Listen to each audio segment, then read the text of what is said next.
네, 여러분 안녕하십니까? 저는 이제 수학 강사 김동환입니다. 자, 선생님이 이제 이 영상을 이제 촬영하게 되는 이유는 이제 우리 예비 고3 학생들 그리고 재수 혹은 N수생들을 위해서 1년 동안 여러분들이 어떤 식으로 수능 수학을 공부해야 되는지 그 계획과 관련돼서 내가 한번 쭉 설명을 해주고자. 그러니까 그런 학생들 많거든.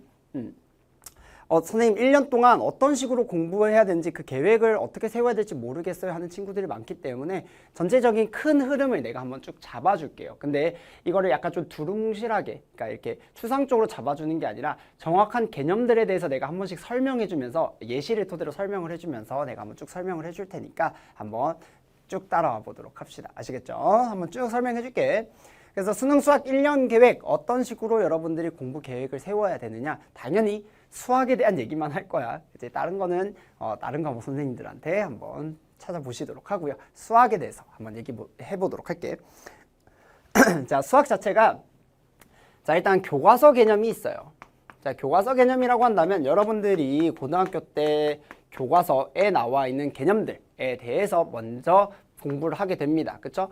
얘 자체는 사실 수능 수학에 4점짜리 문항에서는 거의 등장하지 않는다고 봐야 돼요. 당연히 등장은 하는데 결국 얘만 가지고는 우리가 문제를 푸는데 조금 힘들다. 이제 원론적인 풀이는 가능하지만 우리가 사실은 수능 수학이라는 게 내가 수학을 하루 종일 푸는 게 아니잖아.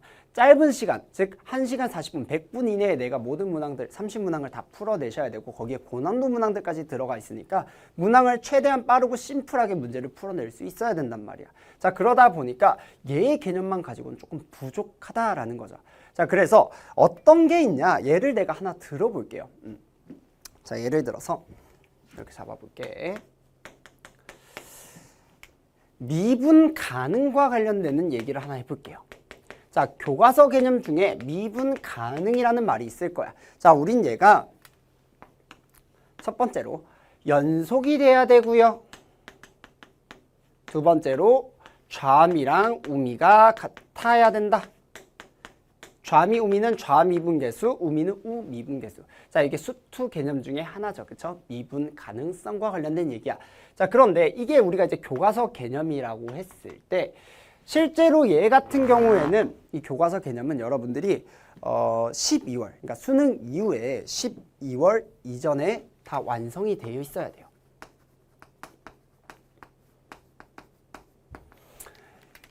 그래서 12월 이전에 사실 완성이 되어 있어야 되고, 사실 이거는 고등학교 1학년, 고등학교 2학년 때 여러분들이 당연히 학교에서 수업을 들었을 것이고, 그래서 한 번씩은 무조건 다 봤을 거란 말이야. 근데 이제 모든 학생들이 다 같지 않고 모든 학생들이 공부하는 양이 다 똑같지 않기 때문에 어떤 학생들은 당연히 완성이 되어 있는 학생들이 있는 반면에 어떤 학생들은 내가 수업 시간에 열심히 공부를 했고 그리고 학원 수업도 뭐 들어보면서 강의를 들어보면서 내가 교과서 개념을 공부를 제대로 했다고도 생각하겠지만 아닌 친구들도 분명히 많다고요. 그래서 내가 이게 안 되어 있는 상황에서 뒤에 것부터 하려고 하지 마시고 이게 안 되어 있으면 요거부터 먼저 여러분들이 공부하셔야 됩니다. 아시겠죠? 12월 이후에 라고 하더라도 여러분들이 이게 부족하다면 이것부터 먼저 하는 게 맞아. 자, 그랬을 때 내가 이 월, 요거는 이제 대략적으로 내가 잡아주는 거고 본인마다 어느 정도의 양이 되어 있는지 알 수 없기 때문에 선생님이 그냥 대략적으로만 잡아주는 것 뿐이다. 본인이 안 되어 있다면 이거부터 먼저 하는 게 맞고 이 순서대로 여러분들이 공부를 하셔야 돼요. 계획을 세울 때. 자, 그 다음. 자, 이 교과서 개념만 가지고는 내가 아까 안 된다고 했었지. 왜? 얘는 3점 문항이거든. 그러면 결국 우리가 4점짜리 문항을 맞추려면 결국 새로운 조금 더 구체적이고 상세한 그런 개념들이 필요한데 그게 바로 실전 개념입니다. 따라서 얘를 확장을 하는 거야. 확장.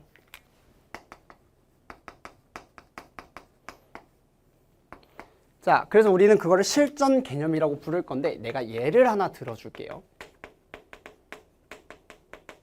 자, 우리가 앞에서 이제 미분 가능이라는 얘기를 했었다. 교과서 개념. 자, 근데 미분 가능과 관련된 실전 개념 어떤 게 있냐면 예를 들어서 이런 상황을 우리가 한번 생각을 해볼 수 있어. 첫 번째로 자, 예를 들어 두 개의 함수가 곱해져 있는 경우를 생각해 보자. 즉, 두 함수의 곱에 관련된 미분 가능성, 미분 가능성을 앞으로 미가라고 할게요. 미분 가능성과 관련된 얘기를 할 수 있고, 그랬을 때 우리가 예를 들어 fx랑 gx의 곱이 미분 가능했으면 좋겠어 라고 했을 때 이런 조건이 붙었다고 생각을 해볼게. 예를 들어 fx 같은 경우에는 미불이야. 미분 불가능한 함수. gx는 미분 가능한 함수예요. 그 와중에 수투에서는 미분 가능한 함수 중에 다항함수를 주로 다룰 거고요. 자, 이런 상황 속에서 얘가 미분 가능했으면 좋겠다. 이런 조건이 있다고 생각을 해보자. 자, 그랬을 때 이 fx의 조건에 따라서 얘가 연속이냐 얘가 불연속이냐, 불연속 중에서도 얘가 극한값이 존재하냐 존재하지 않느냐에 따라서 어떤 애들 gx의 조건값이 달라지게 돼요.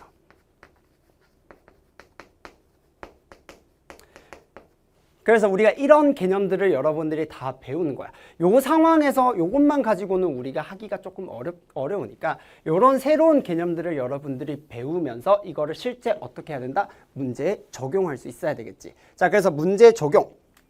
얘를 가지고 문제에 적용합니다. 그럼 문제가 어떤 문제들이겠어? 당연히 가장 퀄리티가 좋은 기출 문제를 가지고 적용을 해줘야 되겠죠. 따라서 이 실전 개념과 기출이 같이 여러분들이 공부가 돼야 되고요. 그래서 우리는 그걸 기출 분석이라고 할 거야. 그래서 우리가 이 기출 문항들에 대해서 얘를 적용하는 연습들을 쭉 해보는 거지. 이해됩니까? 그래서 여러분들이 해야 되는 건 결국 요걸 할 줄 알아야 돼요. 언제? 겨울 때 12월에서 2월 정도? 요때 여러분들이 하실 수 있어야 됩니다. 이것도 마찬가지로 내가 대략적으로 적어 놓은 거고, 여러분들이 일단 내가 만약에 이게 부족하다, 양이 다 못 채워졌다 하면 당연히 이 월수는 뒤로 갈 수 있는 거지. 그치? 뭐 이런 경우도 있어요. 두 함수의 곱의 미분 가능성을 물어볼 수도 있지만, 예를 들어서 절대값 함수에 대한 미분 가능성을 물어볼 수도 있어.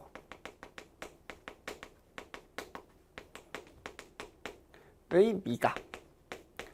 그러니까 이런 식으로 확장이 된다는 거야. 이 미분 가능 하나에 대해서. 예를 들어서 뭐 절대값 fx-gx 이런 애들이 실수 전체의 집합에서 미분 가능하대, 혹은 뭐 미분 불가능한 점이 한 개밖에 없대, 이런 식으로 질문이 나오게 될 수 있고, 이렇게 됐을 때 우리가 fx와 gx와의 관계에 대해서 얘기해 볼 수 있고요.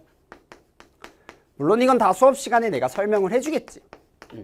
지금 내가 설명해 줄 수는 없죠. 그렇죠? 자, 그러니 얘도 마찬가지로 어떻게 된다? 이 기출에 적용해보는 연습들을 할 필요가 있더라. 마찬가지로 뭐 이런 경우가 있을 수도 있어요. 미분 가능성의 기하적인 관점. 또 요새 자주 나오는 트렌드이기도 한데, 밑에 공간이 조금 없으니까 그냥 얘는 생략하도록 할게. 근데 예를 들어서 뭐 옆에다가 살짝 적어주면 fx라는 애가 뭐 gx 얘는 뭐 2ga 마이너스 gx 이런 식으로 문제가 나올 수가 있고요. 얘가 결국 fx가 뭐 실수 전체 집합에서 미분 가능하도록 하는 뭐 gx의 조건을 구하세요, 이런 식으로 질문이 나올 수 있더라. 그러니까 얘를 어떻게 해야 된다? 단순하게 미분 가능하다라고 하면 연속성을 보이고 점이랑 우미, 즉 계산만 할 게 아니라 얘를 기하적인 관점에서 그래프가 어떤 식으로 그려져야지 얘가 실수 전체 집합에서 미분 가능할까, 이런 식으로도 우리가 생각해 볼 수 있다는 거야. 그래서 얘도 마찬가지로 그런 식으로 우리가 gx의 조건들을 얻어내고, 그 조건들을 얻어내는 과정을 뭘로? 기출을 토대로 연습을 해보자는 거지. 그래서 이 과정이 여러분들한테는 수능 수학에서 반드시 필요한 과정이고, 이게 굉장히 중요하더라. 그래서 여러분들이 보통 이제 12월 달부터 이제 그 작년 수능이지. 그러니까 작년 수능이 딱 끝나고 나면 그때부터 이제 보통 이런 식으로 공부를 하게 됩니다. 오케이? 그래서 고등학교 3학년 학생들은 보통 이제 교과서 개념이 조금 부족한 친구들이 많이 있을 수 있어요. 그래서 그리고 실전 개념과 기출 분석을 하더라도 얘네들은 조금 오래 걸리는 경향이 있어. 아무래도 양이 조금 많고, 그리고 한 번 본다고 해서 여러분들이 완벽하게 이해하는 게 아니기 때문에 계속 반복을 해줘야 된단 말이야. 그래서 보통 고등학교 3학년 학생들 같은 경우에는 12월에서 2월이라고 했지만 12월에서부터 6평 치기 전까지 하는 경우도 많아요. 근데 이제 보통 N수생들 같은 경우에는 12월에서 2월에 요거는 한 번씩은 다 완료를 해줘야 된다라는 거. 그래서 우리가 이런 식으로 이때 계획을 세울 수 있고요. 그럼 여러분들이 이게 다 완성이 된다. 수원, 수투, 그 다음에 선택 과목까지 이게 다 완성이 된다면 이제 이 이후에 뭘 해야 되겠어? 자, 이 이후에 이제 N제가 들어가게 되는 거예요. 내가 이거 커리큘럼 영상에서도 내가 이거 되게 강조를 많이 했었는데 N제는 이제 문제풀이죠.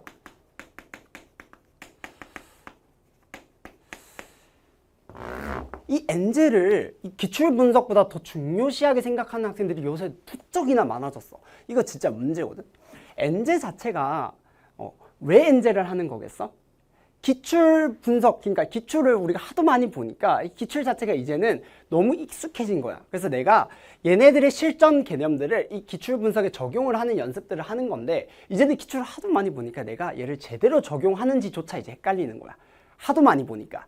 그래서 내가 얘를 제대로 적용하는지 확인해 보고 싶어서 또 다른 연습을 하고 싶어서 우리가 새로운 문제를 우리가 쓰는 거지 이것조차 제대로 안 되어 있는 학생들이 엔제 거리면서 이 엔제의 중요성을 강조하는 친구들이 너무 많아졌다고. 그거 자체는 잘못된 거예요. 알겠지? 기출이 훨씬 더 중요합니다. 이게 완성이 되어 있는 친구들이 이제 그 이후에 엔제로 넘어가서 여러분들이 하는 내용들을 최대한 적용해보는 연습들을 여기서 하셔야 된다고. 알겠지? 자, 그러니 여기서는 어떤 내용들이다? 새로운 문항들을 가지고 뭐를? 우리가 앞에서 했던 실전 개념들을 적용하는 연습을 하셔야 된다.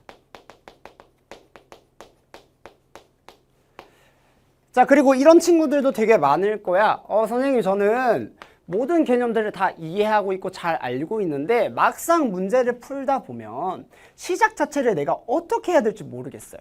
그러니까 문제를 보는데 뭐 어떻게 시작해야 되지? 접근 방향 자체를 아예 알지 못하는 학생들이 되게 많아. 그래서 이거를 여기에서 많이 연습을 하셔야 돼요. 접근 방향을 찾는 연습을 여기서 많이 하셔야 됩니다. 근데 이걸 어떻게 찾느냐? 이게 가장 중요하지, 여기서는. Why?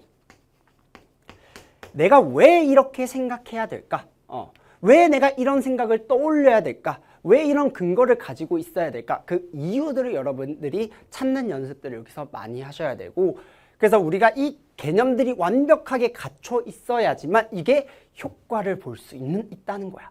이것도 갖춰져 있지 않는 상태에서 이것만 하다가는 여러분들 계속 새로운 문항만 계속 풀고 매번 새로운 느낌일 거야. 매번 새로운 문제고 이거 옛날 했던 것 같은데 다시 보니까 또 모르겠어. 다시 공부하고 다시 해보고 다시 모르고. 그러니까 이게 반복되니까 이게 무조건 완료된 상황에서 N제로 넘어가셔야 돼요. 알겠지? 보통 얘가 그래서 뭐 재수생들 같은 경우에는 뭐 3월부터 뭐 빠르면 8월, 뭐 7월 이렇게까지 하는 친구들도 있는데 고3인 친구들은 보통 6평 이후에 해도 충분합니다. 6평 이후에 하셔도 충분해요. 그래서 어디까지? 9평까지. 그래서 본인의 실력에 맞게 하시라는 거야. 내가 앞에 게 너무 완벽해 이제는. 그러면 빨리 하면 뭐 좋은 거고, 근데 내가 앞에 완벽하지도 않는데 N제부터 빠르게 들어가는 건 비추라는 거야. 그치? 그래서 이게 완벽하게 완료가 되고 나서 여러분들이 그때부터 진행을 하시면 돼요. 알겠지? 자, 이게 이제 완료가 되면 마지막으로 어떻게 해야 되겠어? 실전으로 연습해야 되겠지? 그래서 모의고사 실전으로 여러분들이 연습을 쭉 하셔야 되고요. 얘 같은 경우에는 이제 여러분들 뭐 시중에 나와 있는 모의고사도 너무 많고 이전에 나와 있는 기출을 푸셔도 되고요. 아니면 새로운 문항들로 구성되어 있는 실전 모의고사들도 많기 때문에 요새 그거 모의고사를 여러분들 풀면서 우리가 앞에서 했던 모든 내용들을 총 정리하고 연습해보는 시간을 가지게 되면 됩니다. 그래서 연습. 그렇죠? 그래서 내가 앞에서 했던 요 실전 개념들을 잘 적용하고 있는지, 그리고 N제에서 했던 내용들 내가 접근 방향을 제대로 알고 여러분들이 적용할 수 있는지, 그리고 가장 중요한 건 100분 내에 내가 모든 문항들을 제대로 해결할 수 있는지 그 시간마저도 여러분들이 여기서 연습을 하셔야 되고, 여기에서 당연히 부족한 부분들이 계속 보일 거예요. 여러분들이 부족한 부분들이 없다면 말이 안 되지, 그치? 그러면 선생님 해야지, 그치? 부족한 부분들이 당연히 생길 수밖에 없어요. 그래서 부족한 부분들이 생기게 됐을 때는 보완하는 시간까지,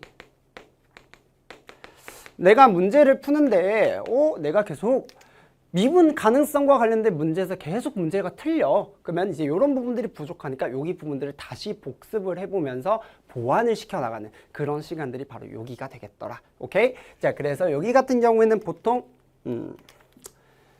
뭐 8월부터 시작하는 경우도 많고요. 수능까지. 혹은 뭐 고3들 같은 경우에는 9평 이후에 시작해도 됩니다. 9평 이후. 빠르면 뭐 7월에서 6월에 뭐 모의고사 하는 친구들도 많아. 근데 일단 대략적으로 내가 이렇게 잡아준 거고, 어쨌든 중요한 건 앞에 게 돼야 뒤에 게 됩니다. 알겠죠? 앞에 거부터 하고 그 다음 다 완료되면 뒤에 거로 넘어가세요. 그래서 선생님의 그 커리큘럼 자체도 결국은 여기 교과서 개념은 선생님이 따로 하지 않아요. 선생님 고3 수능 수학을 대비하는 거기 때문에 요 앞에 내용들은 따로 안 다루고 요 이후로부터 쭉 선생님 커리큘럼이 진행된다. 이렇게 생각하시면 됩니다. 자, 이렇게 해서 선생님이 전체적인 1년 계획을 쭉 설명을 해줬고, 여러분들이 본인의 실력에 맞춰서 내가 어느 정도의 지금 단계인지, 그리고 내가 전체적인 1년을 딱 봤을 때 어떻게 계획을 짜야 되는지 내가 전체적인 가이드라인을 설명을 해줬으니까 여러분들 이 가이드라인에 맞춰서 한번 계획을 잘 세웠으면 좋겠어요. 그래서 1년, 이제 수능이 끝났으니까 이제 1년 동안 여러분들이 어떻게 계획 세워야 될지 한번 쭉 정리해봤으면 좋겠고, 그리고 선생님 수업 시간에서도 꼭 만났으면 좋겠어요. 자, 그럼 영상 여기서 마무리하도록 하겠습니다.